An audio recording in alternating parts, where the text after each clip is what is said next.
हम लोग भक्ति रसामृत सिंधु से पढ़ रहे हैं पूर्व विभाग प्रथम लहरी और 25वां श्लोक। तो जो लोग भागवत सुनने आए हैं उनको भागवत सुनने की इच्छा भी पूरी हो जाएगी, और जो भक्ति रसामृत सिंधु सुनना चाहते हैं तो उसमें भी अवगाहन करने का मौका आपको मिलेगा। विषय है कि भक्ति किस प्रकार से क्लेशघ्नि है। अब थोड़ा रहस्यमय बात है कि यहाँ पर अविद्या हरत्वम यथा चतुर्थ स्कंद भागवत के 22वें अध्याय के 39 बोलेंगे ना, 39 को 39 बोलते हैं, 39वें श्लोक को उद्धृत करते हुए बता रहे हैं कैसे भक्ति अविद्या का भी नाश कर देती है। देखिए, क्लेश 3 प्रकार के बताए गए थे: पाप, तदबीज और अविद्या। पाप की वासना और अविद्या। तो पाप का नाश कैसे करता है उसके बारे में श्लोक उदाहरण दिए गए थे। बीज का उदाहरण दिया गया था कि प्रायश्चित से पाप नष्ट हो जाते हैं, लेकिन जो अधर्म से उत्पन्न हृदय है वह नष्ट नहीं होता है, अर्थात जो संस्कार मन में रहता है वह प्रायश्चित से नष्ट नहीं होता है। तदपि शांग्री सेवा, वह भी भगवान श्री कृष्ण की सेवा से, भगवान विष्णु कृष्ण राम विष्णु तत्व की सेवा से वह नष्ट हो जाता है, मतलब संस्कार भी नष्ट हो जाता है। अब यहाँ तीसरा जो बात है क्लेश जिससे होता है वो है अविद्या। अविद्या जो कुछ लोग ना जानते होंगे तो मैं समझा रहा हूँ अविद्या होता क्या है। देखिए, अविद्या मतलब अज्ञान। अज्ञान मतलब अपने स्वरूप की अस्मृति, अपने स्वरूप का ज्ञान न होना, अपने आनंदमय स्वरूप का ज्ञान न होना, यह अविद्या है। नहीं जानना कि मैं आनंदमय हूं। ये किस रूप में दिखता है? हम भौतिक वस्तुओं में सुख ढूंढ रहे हैं। किस लिए ढूंढ रहे हैं? क्योंकि हमें यह बोध नहीं है इस समय कि मैं स्वयं आनंदमय हूं। बस सिंपल सी बात यह है। जैसे कभी कभी कोई वस्तु घर में ही होती है और उसको उस वस्तु को व्यक्ति बाहर ढूंढ रहा होता है, या गले में मणि है और उस मणि को वह सब जगह ढूंढ रहा है सिवाय अपने गले के। तो आप समझ गए होंगे, जीव आनंदमय है, सच्चिदानंद है, लेकिन वैसा अनुभूति हमने को हो नहीं रही है। हो क्या रही है कि मैं देह हूं। तो अविद्या का जो शक्ति है भगवान की शक्ति है, और ये जीव को उसके स्वरूप को भुला देती है, और ये जीव का सबसे बड़ा क्लेश है। मूल क्लेश तो यहीं से उत्पन्न हो रहा है ना, कि हम समझ ही नहीं पा रहे कि हम हैं कौन। जो हैं उसको बिल्कुल भूले हुए हैं। उसके बाद आप जानते हैं अस्मिता, राग, द्वेष, अभिनिवेश, उसकी व्याख्या नहीं कर रहा हूं। मूल प्रॉब्लम अविद्या की है। अविद्या की वजह से ही भगवान का नाम जो असीमित रूप से सुखमय है उसे करने के लिए हमें गिनना पड़ रहा है। कितने लोगों को नाम जप गिनना नहीं पड़ रहा है? Please raise hands. तो आप देख रहे कि गिन गिन के कर रहे हैं, तो जब गिनती हो रही है तो अभी तो टेस्ट नहीं आया ना। जिन चीजों में टेस्ट आता है उसको कोई गिनता है? अच्छा, कितने किलो पनीर खा चुके हैं अब तक आप जीवन में? बताइए, कभी गिनते हैं कितने ग्राम पनीर खाया, कितने ग्राम रसमलाई खाई? कौन गिन रहा है उसको? तो आप देख रहे हैं कि जब टेस्ट आता है व्यक्ति को तो गिनने में उसका ध्यान नहीं रहता है। मैं ये नहीं कह रहा हूं कि संख्या नाम जब का मतलब नहीं है, लेकिन जब आपको टेस्ट आने लग जाएगा तब ये सब आपके लिए महत्व नहीं रखेगा। तो ये अविद्या बहुत बड़ा क्लेश है, क्योंकि जो हमारा मुख्य मतलब लाभ है, हमारा स्वरूप, उसी को उसने खींच के रखा हुआ है। तो अविद्या को भी हर लेती है। अब मैं कंफ्यूज हुआ था इस बात से कि भाई साधना भक्ति का गुण है क्लेशघ्नि, क्लेश का नाश करना, और क्लेश में अविद्या भी आ रहा है, लेकिन साधना भक्ति से तो क्लेश नष्ट, अविद्या नष्ट नहीं होती है। साधना तो हम लोग कर रहे हैं, अभी तो अविद्या नष्ट नहीं हुई है। तो बाद में मुझे याद आया कि अरे अरे अरे अरे अरे, क्लेशघ्नि भाव भक्ति का भी तो गुण है। भाव भक्ति गुण है कि नहीं? तो भक्ति जिस स्तर की होगी उस स्तर से क्लेश नाश होगा। कुछ समझ रहे हैं ना बात? तो अब साधना भक्ति पाप आदि को नष्ट करती, तुमने स्पष्ट देख लिया, लेकिन साधना भक्ति अविद्या को नष्ट नहीं कर पाती है। अविद्या नष्ट होती है भाव भक्ति के स्तर पर। तो ये बात यहां समझा रहे हैं कि भक्ति करते करते भक्त किस प्रकार से अविद्या पर्यंत सब क्लेशों का नाश कर देते हैं। अर्थात भक्ति करते करते वह भाव भक्ति की प्राप्ति कर लेते हैं और भाव भक्ति के स्तर पर अविद्या का नाश हो जाता है।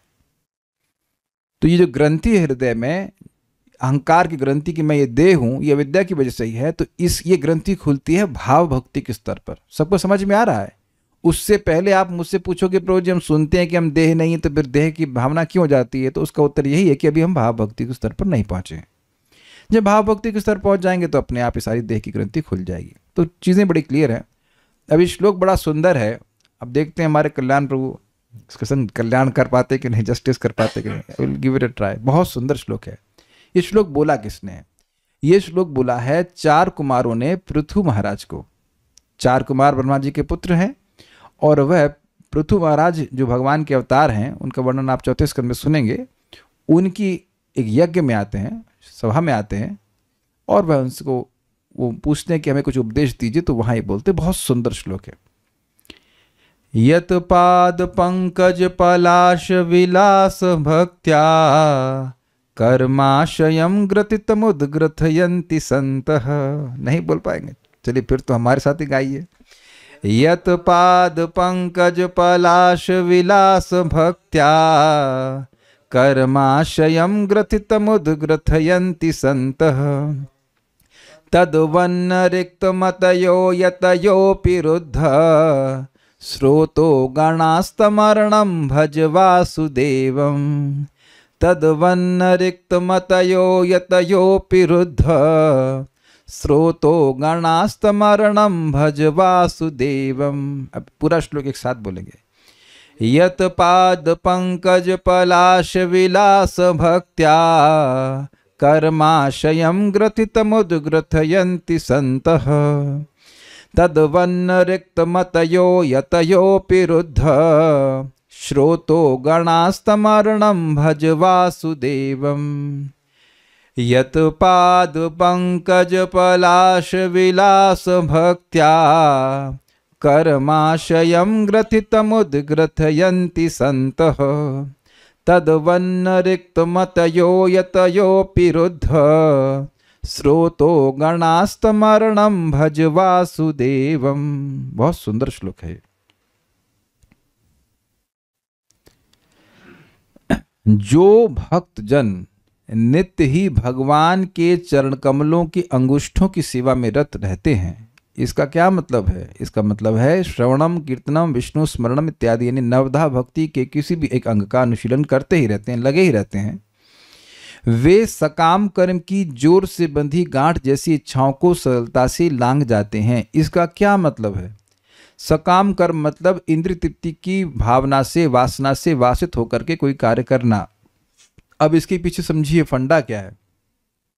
जब मैं अहंकार यानी मिथ्या अहंकार के वशीभूत होऊंगा तभी मानूंगा कि मैं ये देह हूं और तभी मैं कुछ सकाम कर्म करूंगा, अन्यथा मैं नहीं करूंगा। ये सबको क्लियर है या कुछ पूछना है?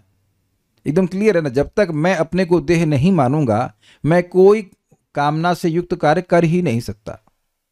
देखिए हम लोग अपने स्कूटर का मेंटेनेंस करते हैं बस, लेकिन स्कूटर में अगर पेट्रोल डलवा रहे हैं तो इतना मानते हैं कि हम स्कूटर में हम खा रहे हैं, हम पी रहे हैं, ऐसा तो कुछ भी नहीं मानते।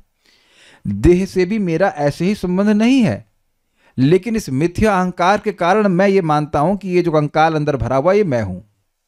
ये भी जो भी है, कंकाल है, हड्डी है, मांस इत्यादि इत्यादि, ये मिथ्या अहंकार के कारण हो रहा है। देह का मेंटेनेंस करना है सकाम कर्म नहीं है, लेकिन भोग की इच्छा से प्रेरित होकर कोई कार्य करना वह सकाम कर्म है, चाहे वो कुछ भी हो, देखना छूना जो कुछ भी हो। ये सब सेकंड लाइन क्लियर हो गई।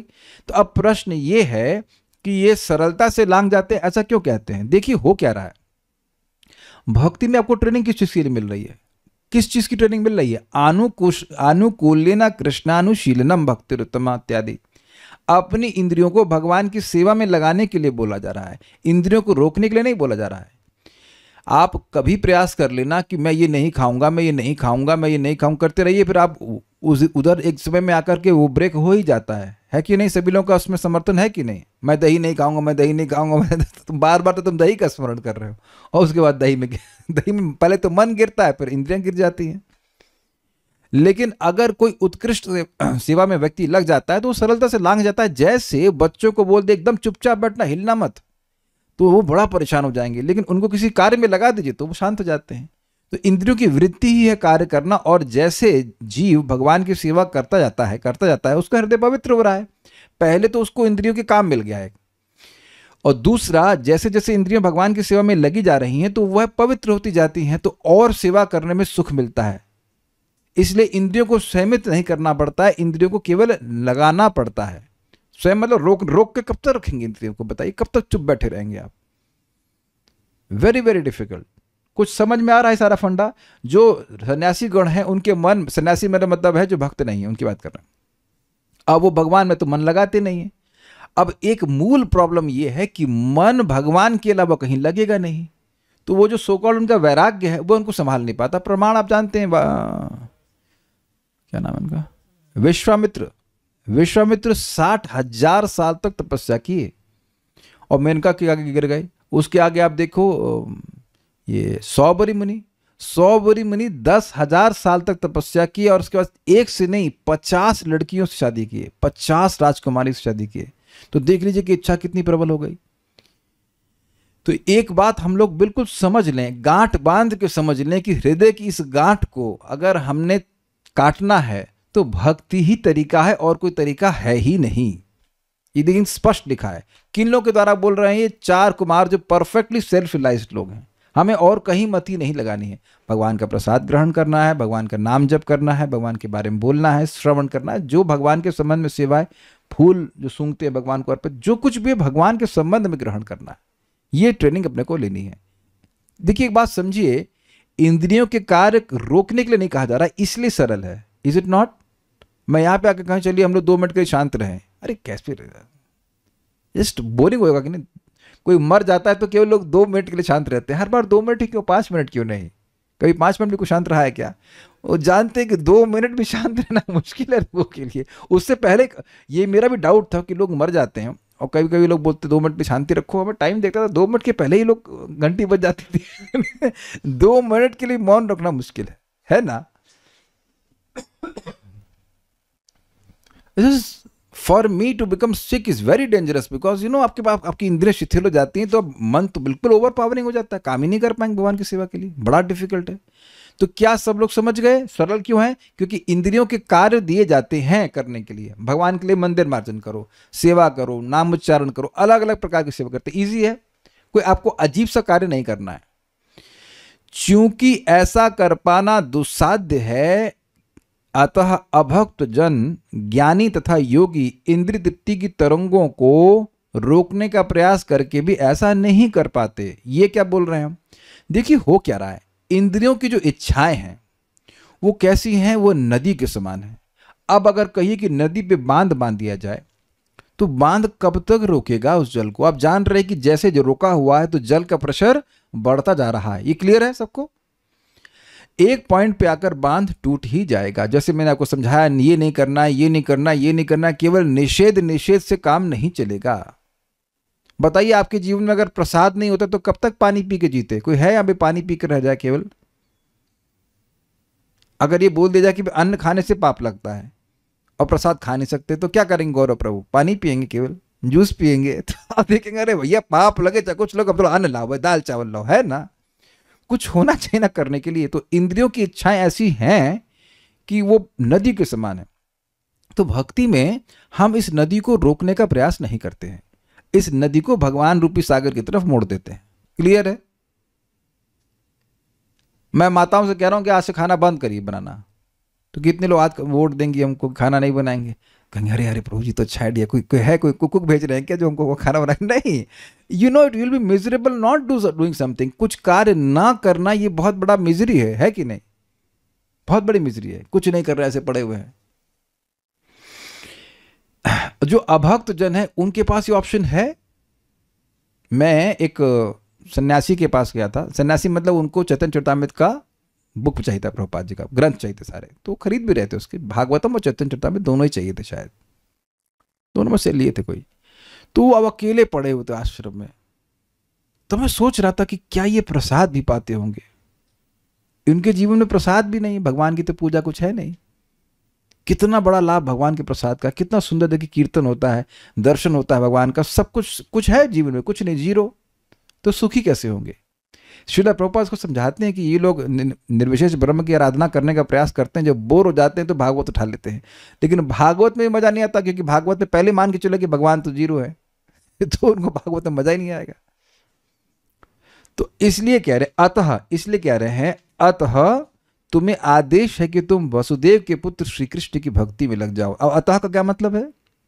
अतः का मतलब है कि क्योंकि इस अविद्या की गांठ को बिना भक्ति के काटना असंभव है और यही तुम्हारे सारे दुखों का कारण है। किसी के भी व्यक्ति के दुख का कारण केवल यही है, ये जो हृदय की गांठ है। ये सबको समझ में आ रहा है हृदय की गांठ क्या होती है?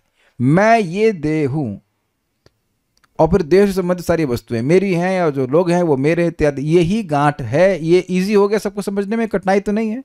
ये गांठ खुल गई तो कोई जीवन में क्लेश नहीं है। Is it all clear? अब जब ये सारे हमारे परेशानी का जड़ है तो ये जड़ जिस साधन से आराम से कट जाए उसे करना चाहिए।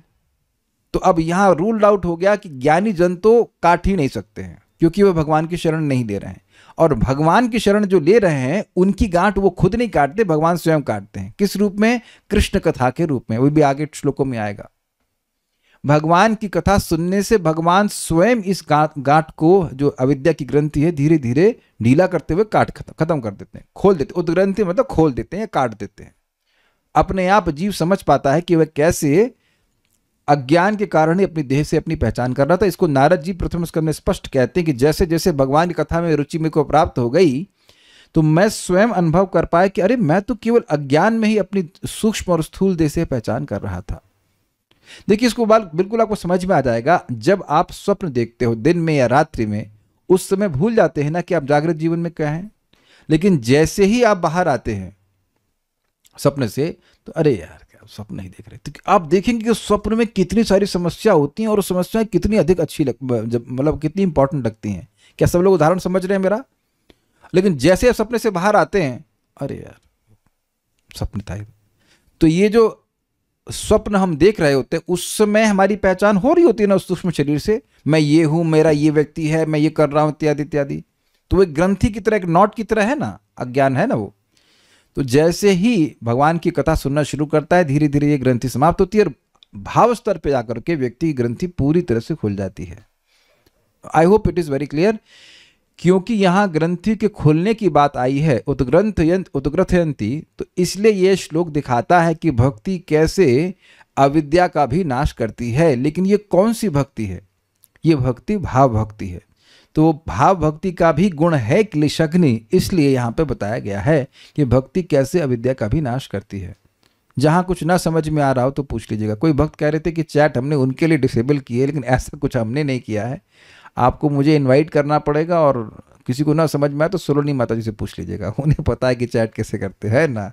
अभी तक तो कोई प्रश्न नहीं, क्या लग रहा है सब कुछ समझ में आ रहा है आपको? तो ये डर गई है शायद, इतना डांट पड़ी उन्हें। एनीवेज, तो ये सबको समझ में आ गया कि अविद्या का नाश करने के बाद श्लोक का प्रमाण क्यों कैसे दे रहे हैं, भक्ति से अविद्या कैसे नष्ट हो जाती, सबको समझ में आ गया। जो हृदय की ग्रंथि है, मिथ्या अहंकार है, इसको भगवान काट देते हैं। भक्त लोग काट देते हैं, मतलब भक्ति करते रहते हैं, भगवान काट देते हैं। ये बड़ा बढ़िया है। संत महात्मा गण यद पाद पंकज, यद मतलब जिनके, जिन श्री भगवान के चरण कमल के पलाश विलास अंगुली रूप दल की, जो भगवान के चरण है, कमल है, उनकी जो उंगलियां हैं वो कैसी हैं? कमल के फूल की पत्ती की तरह। कुछ इजी है, कैच कर पा रहे हैं? बहुत अच्छा श्लोक है। भगवान के चरण कैसे? कमल के समान। और जो कमल की उंगली, भगवान के जो चरणों की उंगलियां हैं वो कमल के पत्ते के समान, उंगली दल रूप, मतलब वो जो पत्तियां हैं उसके समान है, पत्ती पतली।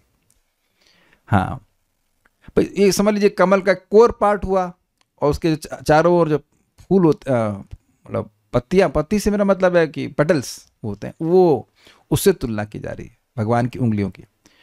विलास, फैलने वाली प्रभा होने वाली भक्ति के द्वारा। ये क्या मतलब है? भगवान के जो चरण कमल हैं उनसे कांति निकल रही है। तो कह रहे हैं कि जैसे वो कांति बढ़ती जाती है, भगवान के चरण कमल से निकलने वाली कांति जो बढ़ती जाती है, जो मैं समझ पा रहा हूं उस तरह से बोल रहा हूं। भगवान के चरण कमल हैं, उनसे कांति यानी प्रकाश निकल रहा है, वो प्रकाश विस्तारित फैलता जाता है। ऐसे ही भक्ति बढ़ती जाती है। कुछ समझे बात? भगवान के जो अंग कांति है, भगवान के चरणों की जो चरणों की कांति है वो फैल रही है। तो उस अर्थ में कह रहे हैं कि भक्ति भी फैल रही मतलब वर्धित हो रही है। वो थोड़ा काव्यात्मक तरह से बोल रहे हैं। उस भक्ति के द्वारा ग्रथितम कर्माशयम, कर्मों से ग्रथित अहंकार रूपी ग्रंथि को, ये थोड़ा समझिए। मेरे पास अभी कोई, हाँ ये कपड़ा मान लीजिए है, अब ये कपड़ा सीधा कपड़ा था, सीधा सा था बेचारा, एकदम सरल था, इसको मैंने कर्म किया, देखिए मैं कर्म कर रहा हूं आप लोग सामने, ये लिया और ये बांध दिया, समझे?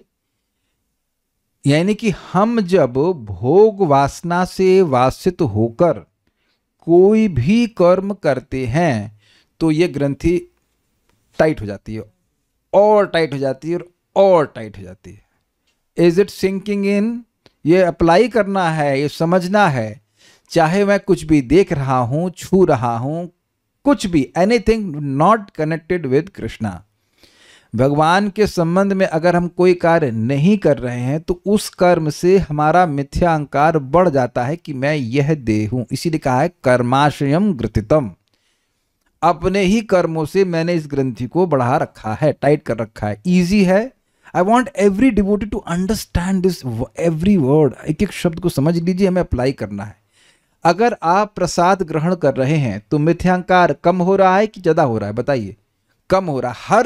हर बार प्रसाद ग्रहण कर रहे हैं तो मिथ्यांकार कुछ कम हो रहा है। हर बार प्रजल्प कर रहे हैं तो मिथ्यांकार कुछ कम हो रहा है। साइंटिस्ट हर चीज में, हाँ, अरे पहले सुन तो लीजिए पूरा क्या बोल रहा हूं।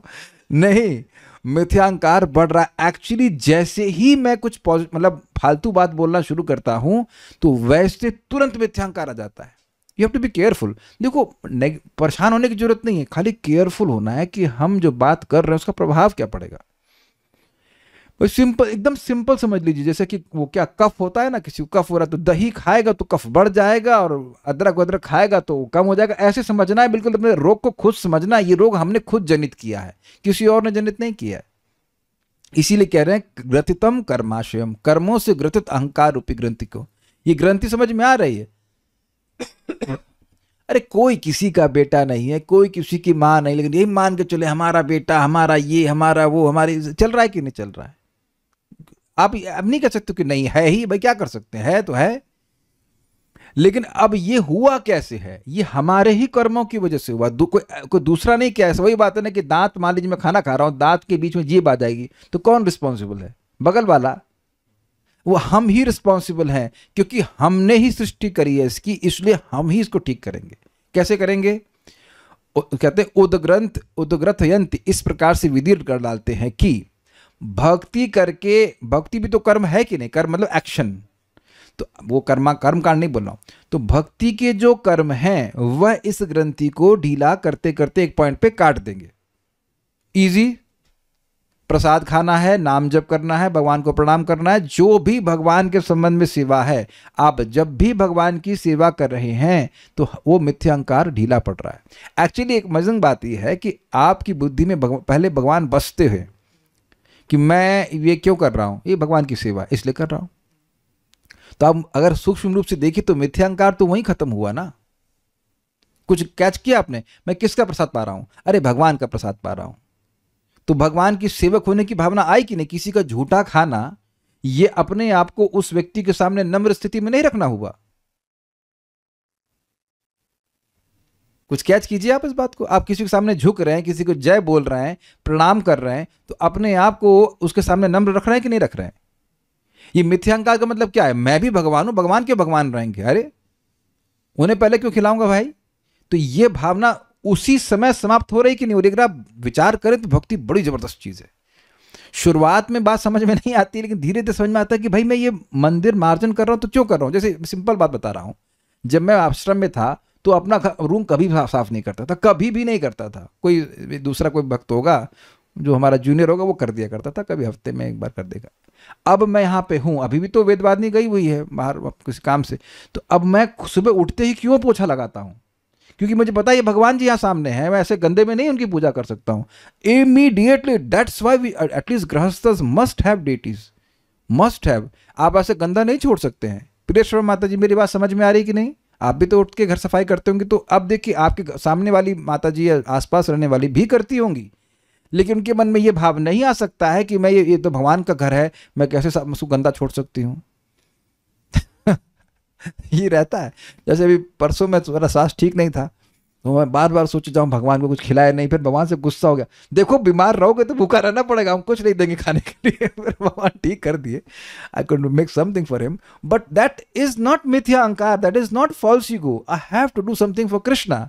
जैसे ही आपने सोचा कि मुझे कृष्ण के लिए करना है, वही अहंकार डिसअपियर, मतलब मिथ्या अहंकार। तो आपका ये बात थोड़ा समझिए कि ऐसा ये शुरुआत में समझ में नहीं आ रहा है कैसे कार्य करता है, लेकिन धीरे धीरे समझ में आता है। आप इस बात को, कुछ लोग जो साधक है ना, कुछ साल से जप कर रहे हैं, वो समझ में आ जाएगा। जैसे ही ना भोग की वासना आती है तो तुरंत आप भूल जाते हैं कि आप कृष्ण के सेवक हैं, एटलीस्ट फॉर दैट टाइम। कुछ इस बात को सत्यापित करेंगे मेरी बात, क्या यार पार्टी करने चलते हैं, पार्टी करने के मन में तो नहीं आता है, लेकिन any subtle desire which comes, पहले के संस्कार हो या कुछ भी हो, उस टाइम बिल्कुल मन मानने को तैयार नहीं रहता कि आप कृष्ण के सेवक हैं। मैं इसलिए, जो लोग वही लोग मेरी बात से रिलेट कर सकते हैं जो कुछ समय से साधना कर रहे हैं, मतलब मेरी बात समझ पाएंगे। आई विल एंजॉय, अरे अभी नहीं, अभी आई विल एंजॉय। तो जैसे ही ये भावना मन में आए कि मैं एंजॉय करूंगा, तो आप समझिए कि मिथ्या अहंकार रूपी असुर अपना मुंह उठा रहा है। और जैसे ही मन में भावना, अरे मैं कृष्ण की भक्ति करूंगा, मैं कुछ जप करूंगा, कुछ करूंगा, तो या किसी भक्त की सहायता करूंगा, कुछ भी सेवा करूंगा, तो आप समझिए कि मिथ्या अहंकार एटलीस्ट उस टाइम हटा हुआ ना, उस समय आपके सामने को परेशान नहीं कर रहा है। एक पॉइंट जब आ जाएगा भाव भक्ति में, आप जानते हैं कि वहां पे अब मन का प्रवाह किधर जाता है, अपने आप भगवान की तरफ ही जाता है। वहां ये बात उदित ही नहीं हो सकती है कि अरे मैं एंजॉय करूंगा अलग भगवान से अलग एंजॉयमेंट का कोई बात ही नहीं आती। तो हम खाली समझा रहे हैं कि भक्ति के द्वारा जो उसने अपने ही कर्मों के द्वारा मिथ्यांकार की ग्रंथि को टाइट कर लिया था, उसको ये काट देते हैं, विदीर्ण कर देते हैं। एक्चुअली खोलते नहीं है, काट देते हैं। Got it? इसलिए बड़ा उत्साहित होना चाहिए जब भी हमको भक्ति करने का मौका मिल रहा है, नाम जप करने का मौका मिल रहा है, तो हम बहुत लाभ उठा रहे हैं, अपना बहुत फायदा कर रहे हैं। बाकी लोग तो उन्हीं कर्मों को करके और बंधन में पड़ते चले जाते हैं। अच्छा, तद्वत उनके समान, तद्वत मतलब तत् मतलब वह, और वत मतलब उनके समान। उनके समान का मतलब उन भक्तों के समान, रुद्ध स्रोतो गणः, समस्त इंद्रियों का प्रत्याहरण करके। ये देखिए, समझने का प्रयास कीजिए, स्रोत मतलब क्या होता है। स्रोत का मतलब है जैसे जल का प्रवाह होता है, जल स्रोत सुना है ना आपने, जैसे खूब जल निकलता हो। और गण मतलब समूह। तो इंद्रियों की जो इच्छाएं हैं, उनकी तुलना ऐसे नदी के ऐसे स्रोत से की गई, उससे खूब सारा जल आ रहा हो। ये इच्छा, वो आँख को 1000 तरह की देखने की इच्छा, कान को 1000 तरह की सुनने की इच्छा, ऐसी होती, उनको रुद्ध अर्थात रोक देते हैं सन्यासीगण। लेकिन रिक्त मतया, अपने अंतःकरण को निर्विषय बनाने वाले। रिक्त मता मतलब जिनकी मति खाली है। ये इधर क्या नाम है, एक मैं योगा का वीडियो देख रहा था, ये इनको सात्विक वालों का, तो बता रहे हैं कि आपका मन एक पॉइंट पे आके जीरो हो जाएगा, जीरो थॉट्स। तो मैं हंसने लगा, अरे तेरी zero thoughts, not possible my dear devotee of zero thoughts. Prabhupada कितनी बार इस बात को समझा रहे थे कि हम इस रिक्त मति नहीं हो सकते हैं। वैसे इसके और अर्थ भी रखे गए हैं, लेकिन उनका पॉइंट है कि हमारे हृदय में जो इच्छाएं हैं वो हमको परेशान कर रही हैं। तो क्या करना चाहिए, इच्छा को जीरो कर देना चाहिए, थॉटलेसनेस। अगर आप ये सोच रहे हैं कि अब कोई थॉट आपके मन में नहीं है तो भी तो ये एक थॉट है। ये एक एब्सोल्युटली एब्सर्ड आइडिया है कि कोई इच्छा न रहे, क्योंकि जीव फिर पत्थर बन जाएगा। प्रभुपाद की कृपा है कि कोई भी आध्यात्मिकता में ऐसी कोई बहुत लो स्टैंडर्ड की बात करता है जो कि वो दिखा रहा है कि बहुत हाई स्टैंडर्ड है, तो उसमें मजा नहीं आता है। अरे यार क्या करें। आचार्यगण कह रहे हैं रिक्त मति मतलब बुद्धिहीन है लोग। उनके पास मति है ही नहीं, खाली दिमाग है, दिमाग खाली हो गया है, इसलिए भगवान की जगह दिमाग ऐसा प्रयास कर रहे हैं। रिक्त मत है, वह बिल्कुल बुद्धिहीन है। यतयोपि न शब्द दिख रहा है आपको, यतयः अपि न, सन्यासी गण भी वैसा नहीं कर पाते। समझ पा रहे हैं? यतयः का आशय है कि खूब यत्न कर रहा है, खूब संसार को त्याग दे, सब कुछ कर रहा है, फिर भी वह इंद्रियों को नहीं रोक पाते जैसा भक्त रोक पाते। प्रमाण शिला प्रभुपाद देते हैं। प्रमाण क्या है? ये कुछ लोग कहते हैं कि ब्रह्म सत्य जगत मिथ्या, बड़ी अच्छी बात है, लेकिन अब वह संन्यास लेकर के जंगल में चले जाते हैं, लेकिन देखा गया है कि फिर लौट करके अस्पताल बनाते हैं। तो अगर तुम यह कहते हो कि ये जगत मिथ्या है, सपने जैसा है, तो सपने में अस्पताल क्यों खोल रहे हो? कुछ है ना बात सोचने वाली। और प्रभुपाद ने शुरुआत में गीता में कितनी सुंदर बात समझाई है, हर जीव सेवक है, तो उसे सेवा किए बिना मजा ही नहीं आएगा जीवन में। तो भक्ति में हमें क्या सिखाया जा रहा है? भाई तुम कृष्ण की सेवा करो, सिंपल। तो आप देख रहे हैं कि जो लोग मन से भगवान को हटाने का प्रयास किए, वो फिर समाज सेवा में लग जाते हैं। तो कहाँ रुक पाए? जगत में प्रसिद्धि हो जाती है, शादी नहीं कर रहे हैं, ब्रह्मचारी हैं, ये हैं, फलान ढिमकाना, बड़ी अच्छी बात है। लेकिन आप भगवान की सेवा छोड़ दिए तो आप समाज की सेवा कर रहे हैं कि नहीं कर रहे हैं? बिकॉज ये बेवकूफ़ी है कि समाज सेवा करके आप भगवान के पास थोड़ा जा पाओगे। तो इसीलिए यहाँ पे कहा जा रहा है। और देखिए कितनी अद्भुत बात है, हम लोग आगे 5वें स्कंद में सुनेंगे जड़ भरत के बारे में। हाँ, जड़ भरत महाराज के बारे में। वो पूरे विश्व के राजा थे और फिर भी उत्तम श्लोक लालसा, भगवान को प्राप्त करने की लालसा के कारण पूरे जगत का त्याग कर दिए। भाव भक्ति के स्तर पर थे। तो हम ये स्पष्ट दिखा रहे हैं कि मन में भगवान को बसाते हैं भक्त, और भगवान अपने आप उस ग्रंथि को काट देते हैं।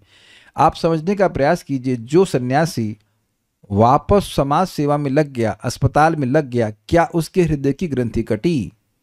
नहीं, वो तो अभी भी पहचान कर रहा है अपने देह से, तभी तो देह के लिए कार्य कर रहा है। देह के लिए ही तो अस्पताल होता है, आत्मा के लिए तो अस्पताल नहीं होता है ना। आत्मा का भी बैंडेज होता है, आत्मा के भी गॉल ब्लैडर सर्जरी होती है। आत्मा को तो नहीं काट सकते तुम, आत्मा के लिए तो कुछ नहीं कर रहे हो, है ना बात।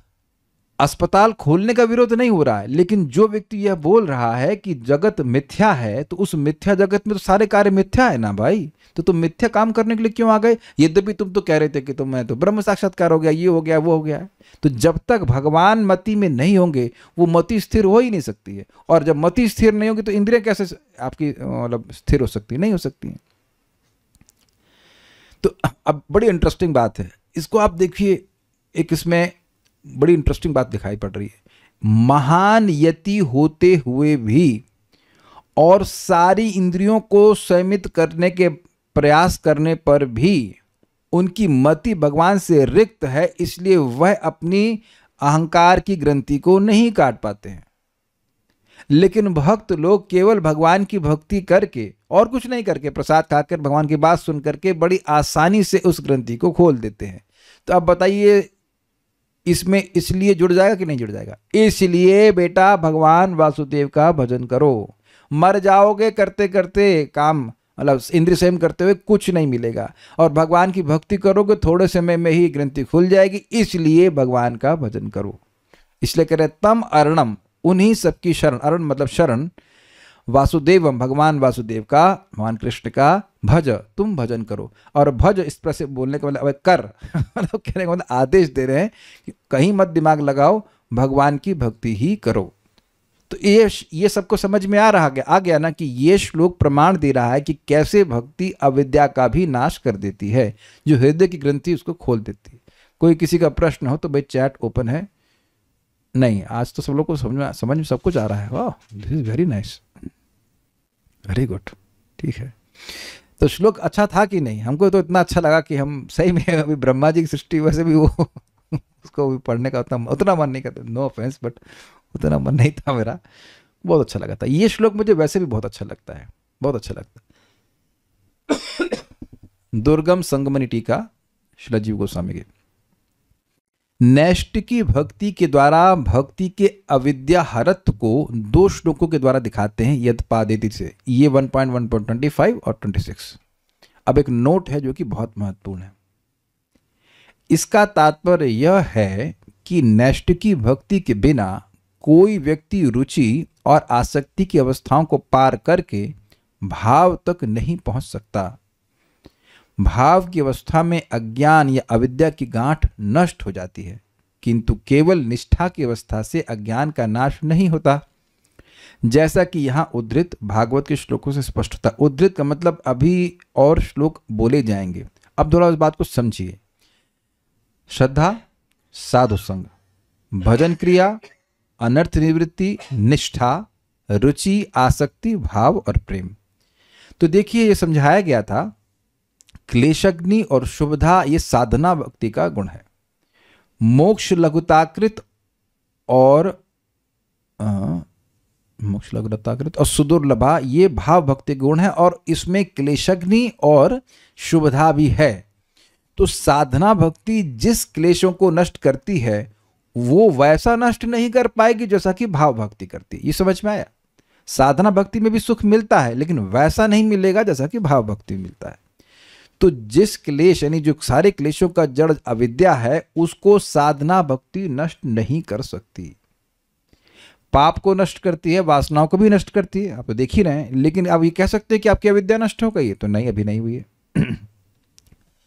तो अब समझना ये होगा कि क्योंकि भाव भक्ति का भी क्लेशों को नाश करने का गुण है, इसलिए जब ये टॉपिक चल रहा है कि भक्ति क्लेशों का नाश कर रही है, तो अविद्या को क्लेश में जोड़ा गया था, तो इसलिए भाव भक्ति का यहाँ पे वर्णन हो रहा है। ये जो पूर्व विभाग है इसमें भक्ति का समान रूप से निरूपण किया जा रहा है।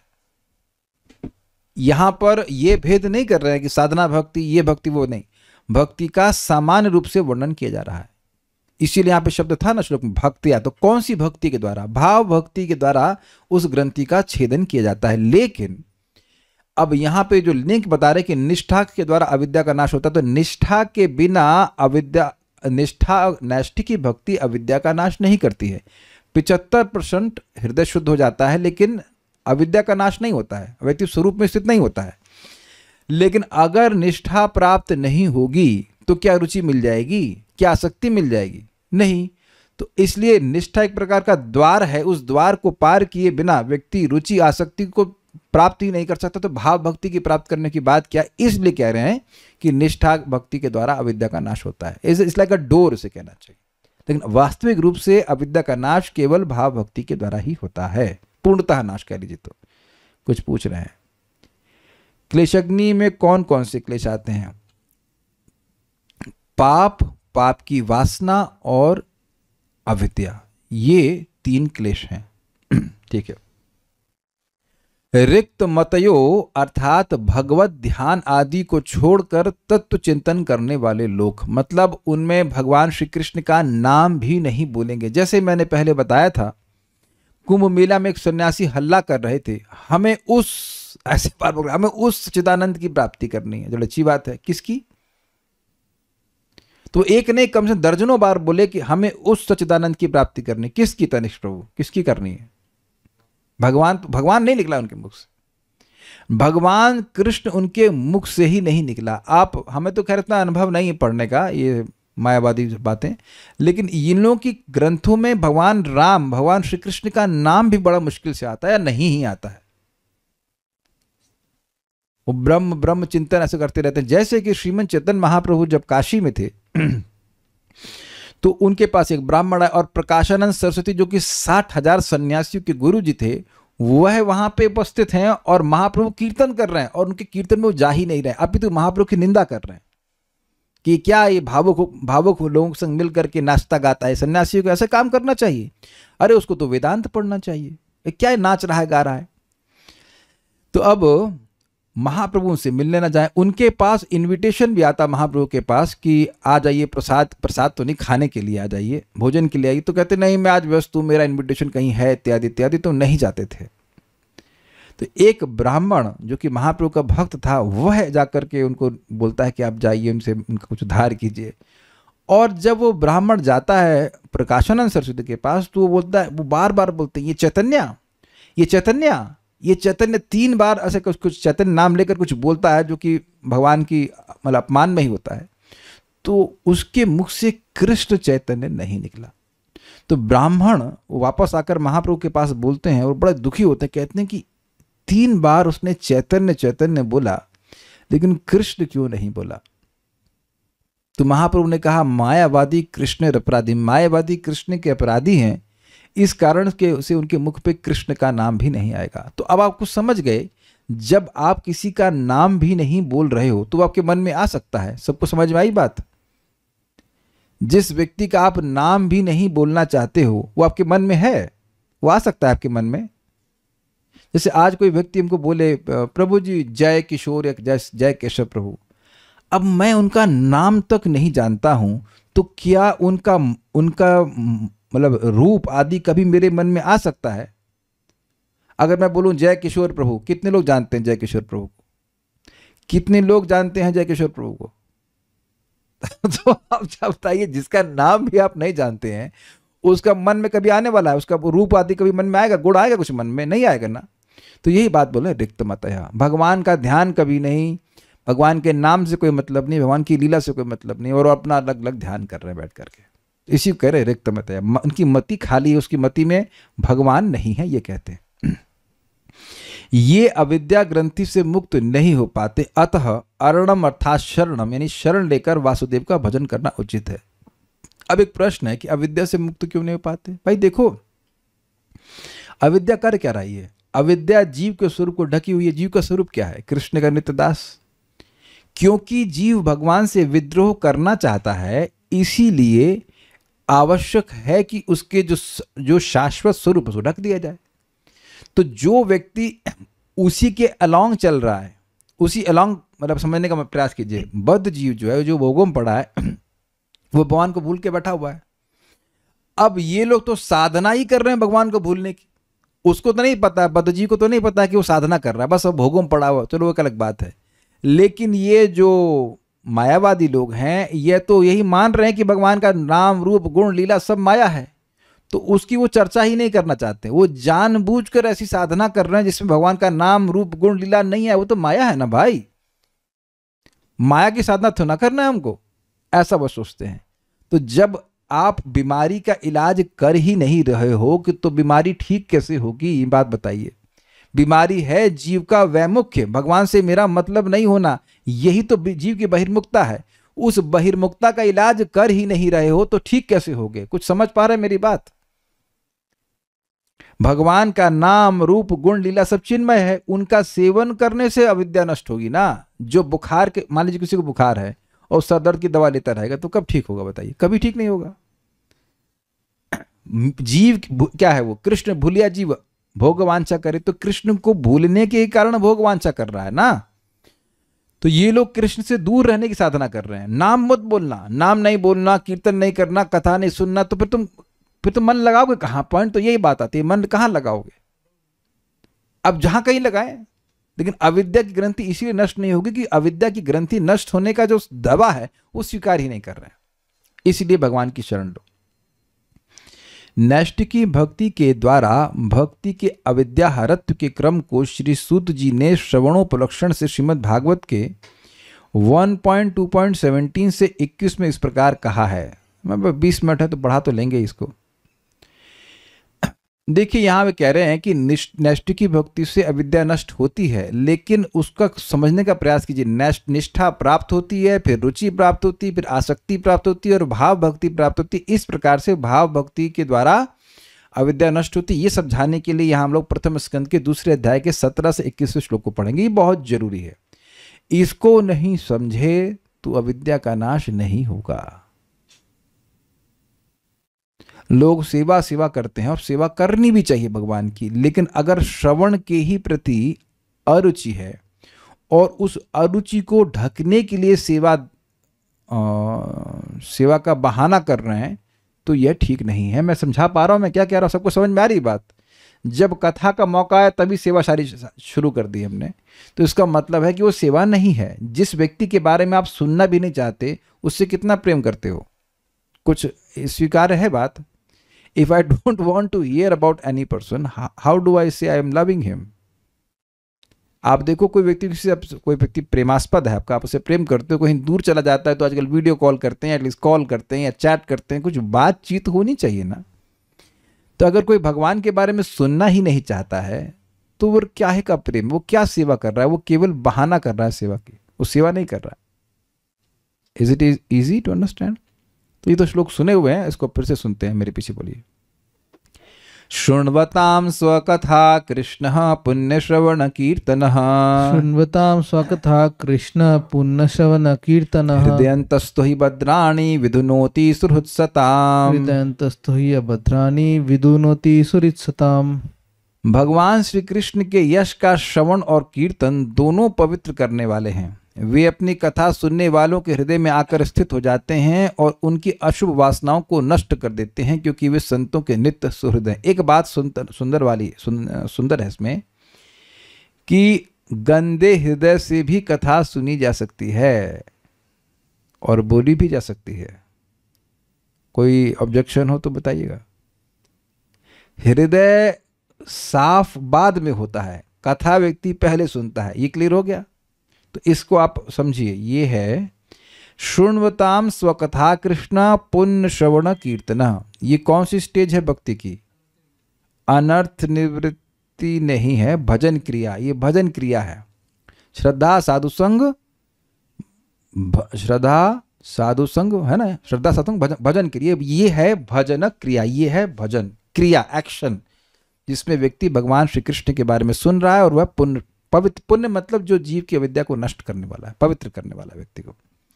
श्रवण और कीर्तन दोनों।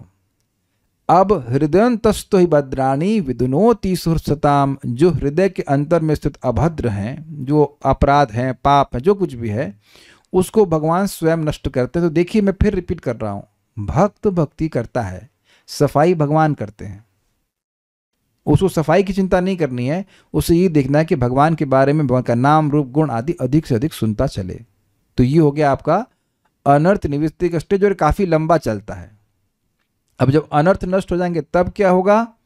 तो मेरे पीछे बोलिए। नष्ट प्रायेषु भद्रेषु नित्यं भागवत सेवया। नष्ट प्रायेषु अभद्रेषु नित्यं भागवत सेवया। भगवती उत्तम श्लोके भक्तिर्भवति नैष्टिकी। भगवती उत्तम श्लोके भक्तिर्भवति नैष्टिकी। जब श्रीमद् भागवतम एवं भगवत भक्तों के निरंतर सेवन से अशुभ वासनाएं नष्ट हो जाती हैं, तब पवित्र कीर्ति भगवान श्री कृष्ण में नैष्टिकी भक्ति होती है। नष्ट प्रायेषु भद्रेषु, प्राय का मतलब 75% जब अभद्र नष्ट हो जाते हैं। कैसे? सप्ताह भागवत सेवया। सप्ताह में एक दिन जब भागवत सुनता है तो उससे उसके सारे अभद्र नष्ट होते हैं। लिखा है ना इसमें। तो आप समझ गए कि अगर चाहते हैं कि हृदय के अभद्र नष्ट हो तो रोज एटलीस्ट एक टाइम तो सुनना चाहिए, एक टाइम तो सुनना चाहिए। नित्यम भागवत सेवया। अच्छा, रोज, नित्य का मतलब 24 घंटे भी होता है, लेकिन नित्य का मतलब हमारे लिए प्रैक्टिकल मतलब एक दिन में कम से कम एक बार तो सुनना ही चाहिए। भागवत सेवया। भगवत भक्तों के निरंतर सेवन का मतलब, भाई इस समय आप क्या कर रहे हो? भक्तों की संगत में बैठकर भागवत सुन रहे हैं, ये हो गई सेवा।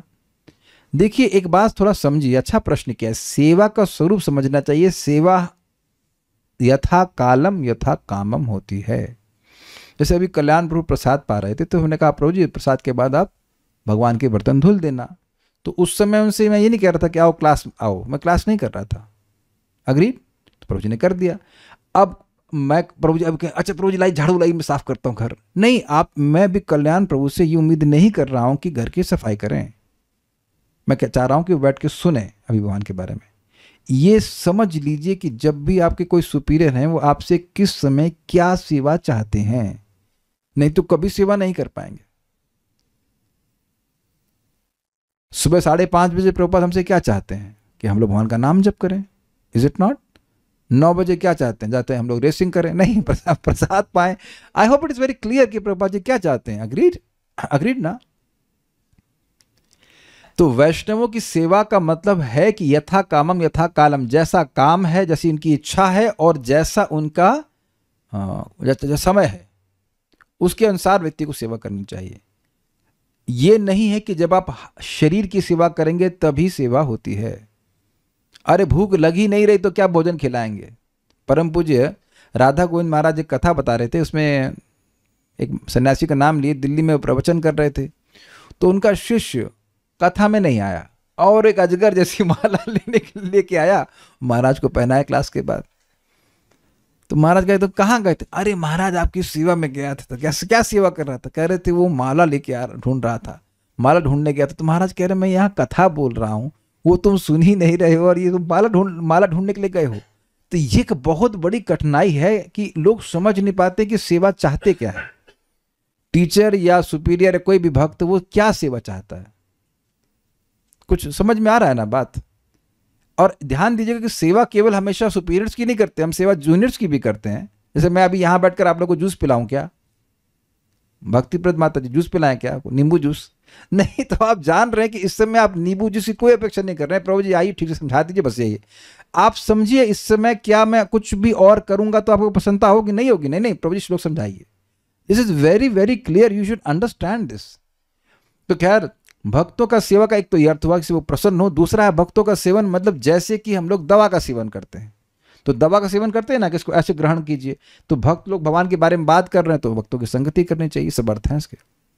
रोज करने से भगवती उत्तम श्लोक के, भगवान में जो उत्तम श्लोक कहलाते हैं, जिनकी गुण उत्तम श्लोकों में गाए जाते हैं, उनमें नैष्ठ की भक्ति होती है। भवती शब्द यहाँ पे प्रेजेंट टेंस में, हो जाएगी नहीं, होती है। जो भी ऐसा करेगा उसके संग ऐसा होता ही है। There is nothing new, there is nothing new. अगर आप सुन रहे हैं तो आपके संग होगा ही। क्या ये क्लियर हो रहा है कि नहीं? और ये आप बताना कैसे अनुभव करेंगे?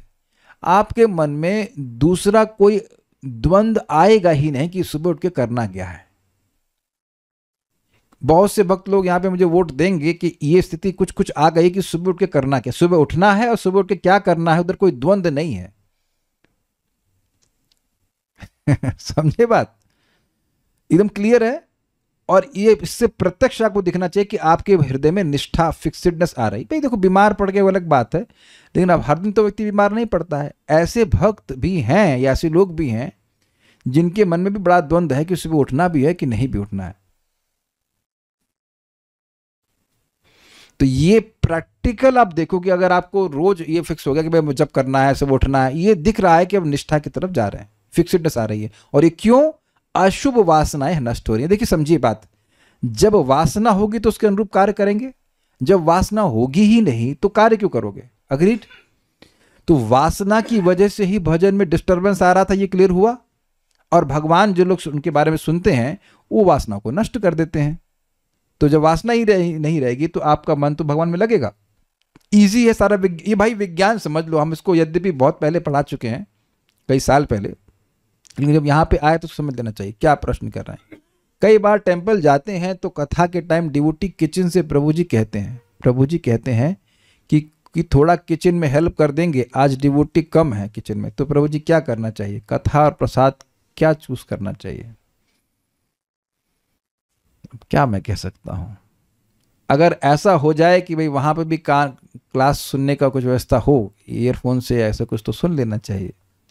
परम पूज्य राधानाथ महाराज को भी यही प्रश्न किया गया था, तो अब कुछ भक्त लोगों को शायद कथा सुनने का मौका ही नहीं मिल रहा होगा, जो भी। तो क्या at least we should be very eager for hearing Bhagavatam, तो आगे व्यवस्था हो जाती है। अब जैसे मैं तो मंदिर नहीं जा पाता हूँ कथा सुनने के लिए, मैं व्यस्त रहता हूँ, सुबह अपनी सेवाएं बहुत सारी रहती हैं, भगवान के लिए भोजन भी बनाना है, सब कुछ, तो हम इधर कथा कर लेते हैं।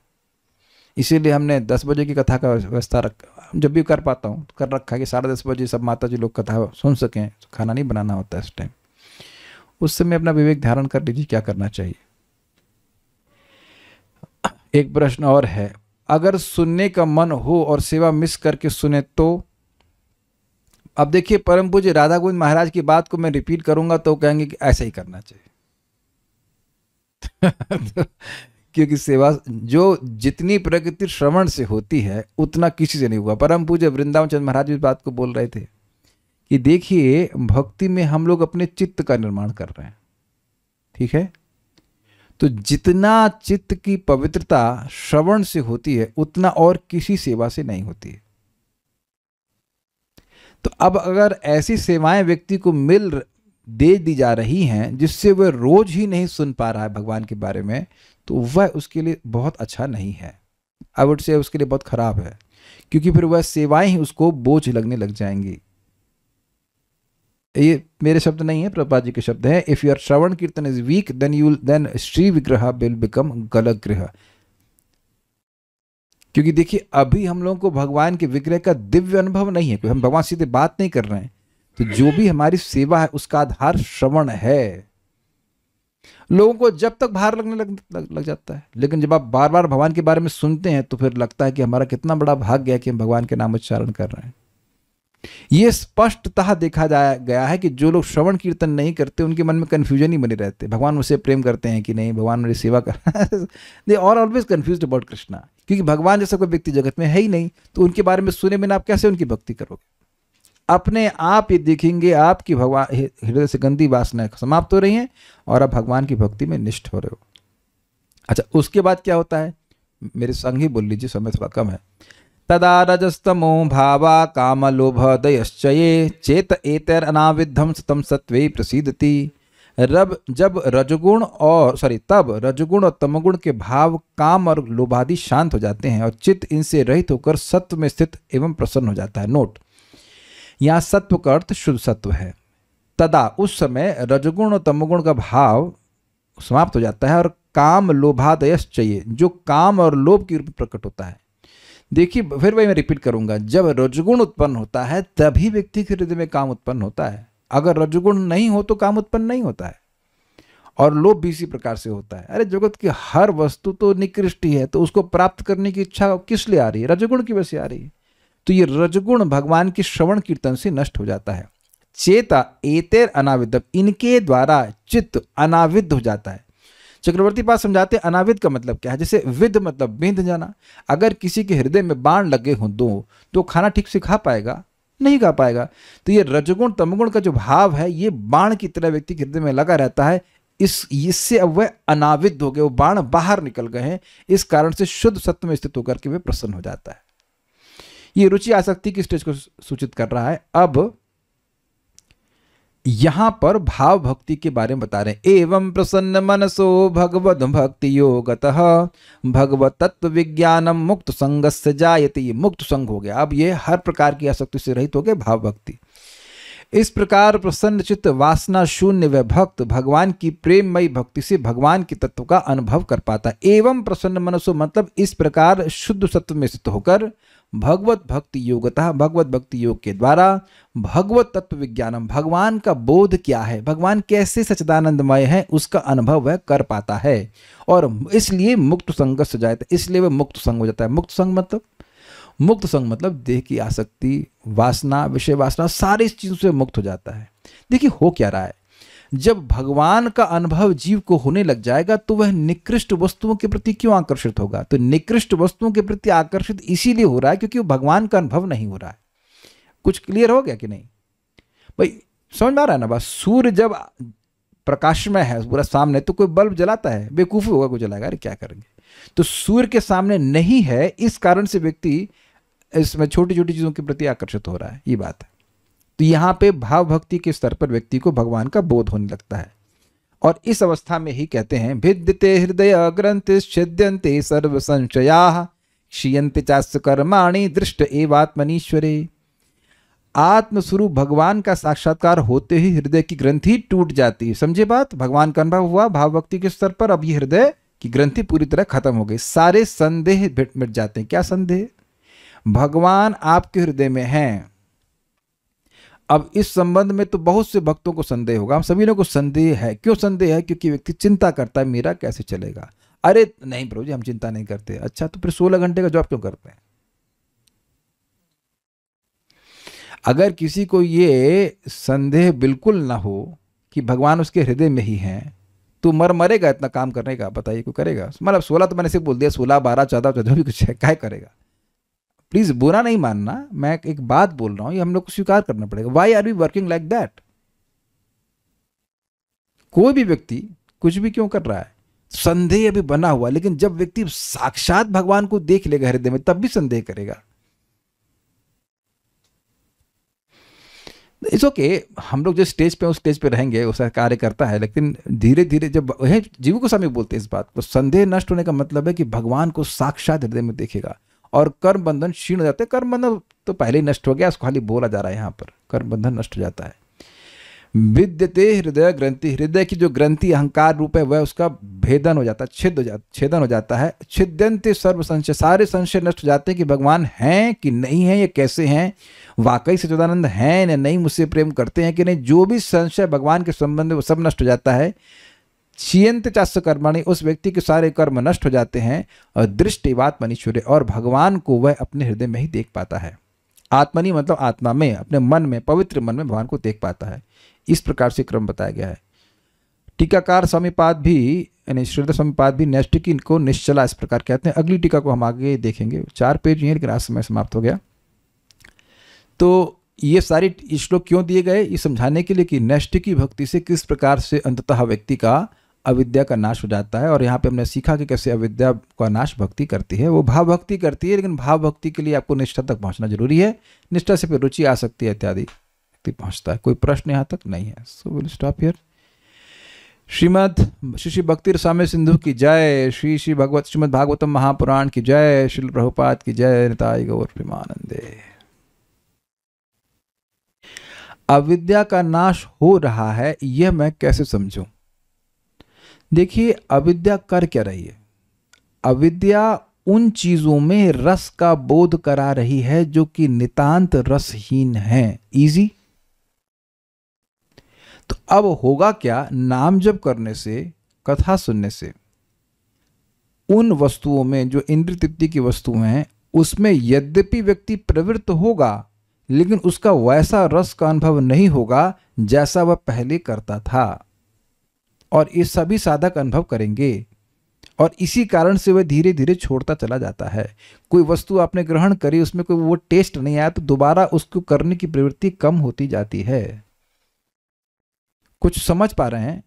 अभी अविद्या पूरी तरह नष्ट हो गई होती तो बिल्कुल भोग नहीं करते, कोई मतलब ही नहीं है। लेकिन अविद्या का प्रभाव कम होता जा रहा है, तो यह उससे सूचित हो रहा है कि व्यक्ति को वो चीजें अच्छी लगे। एग्जाम्पल समझिए।